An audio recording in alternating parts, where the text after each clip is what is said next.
IT sector की दिग्गज company Infosys के शेयर होल्डर्स के लिए एक बड़ी खबर सामने आई है, जिसके बाद स्टॉक में लगभग 5% की जबरदस्त रैली नजर आई है। रीजन भी बड़ा इंटरेस्टिंग है। दरअसल कंपनी ने अनाउंस किया है कि अब उसके बड़े शेयर्स बायबैक हैं, जिसके पीछे एक ऐसा ट्विस्ट है जो आपको भी सरप्राइज कर सकता है।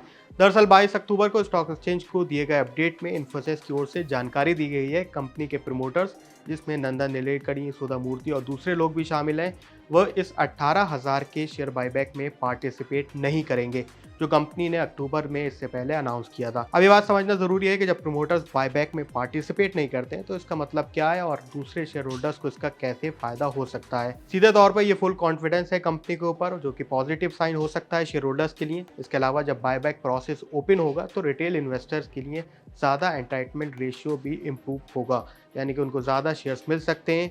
अभी तक कंपनी ने बायबैक का एंटाइटमेंट रेशियो, रिकॉर्ड डेट और बाकी इंपॉर्टेंट डेट अनाउंस नहीं की है। जबकि बता दें कि इन्फोसिस का ये सबसे बड़ा शेयर बायबैक है, जहां वो कंपनी 10 करोड़ शेयर परचेज करेगी। 1800 का भाव रखा गया है। ये प्राइस वेडनेसडे के क्लोजिंग प्राइस से लगभग 22% की प्रीमियम पर है, यानी कि इन्फोसिस के निवेशकों के लिए एक इफेक्टिव ऑफर साबित होगा। सितंबर के क्वार्टर एंड तक इन्फोसिस के प्रोमोटर्स के पास लगभग कंपनी का 14.3% स्टेक था। इन्फोसिस ने रिसेंटली अपने सितंबर क्वार्टर्स के नतीजे भी जारी किए हैं, जो कि एक्सपेक्टेशंस के हिसाब से काफ़ी बेहतर रहे।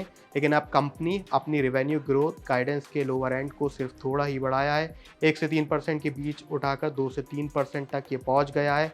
ऐसे में एनालिस्ट डिसअपॉइंट हुए थे, लेकिन अब कंपनी के लिए फाइनेंशियल ईयर का सेकेंड हाफ थोड़ा बेहतर प्रदर्शन कर सकता है। यहाँ पर बेहतर प्रदर्शन की उम्मीद लगाई जा रही है। 23 अक्टूबर यानी आज की बात करें तो इन्फोसिस के शेयर 4.3% बढ़कर करीब 1546 रुपए के आसपास ट्रेड कर रहे हैं। लेकिन ये बात ध्यान देने की है कि स्टॉक 2025 में अब तक 22% डाउन है, जिसकी बड़ी वजह टैरिफ्स और दूसरे जियोपॉलिटिकल कंडीशंस हैं। तो एक तरफ कंपनी का कॉन्फिडेंस इस बायबैक प्लान में पूरा फिक्स है, लेकिन दूसरी तरफ थोड़ा कॉशियस लुक भी इस आईटी शेयर्स में नजर आया है। इन्फोसिस के इन्वेस्टर्स के लिए एक मिक्स सिग्नल वाला मूवमेंट है, क्योंकि अब शेयर आप बेचना चाहेंगे, सेल करना चाहेंगे या फिर होल्ड करना चाहेंगे, आपको तय करना है। तो क्या आपके पास भी इन्फोसिस के ये शेयर्स हैं तो हमें कमेंट सेक्शन में ज़रूर बताएं।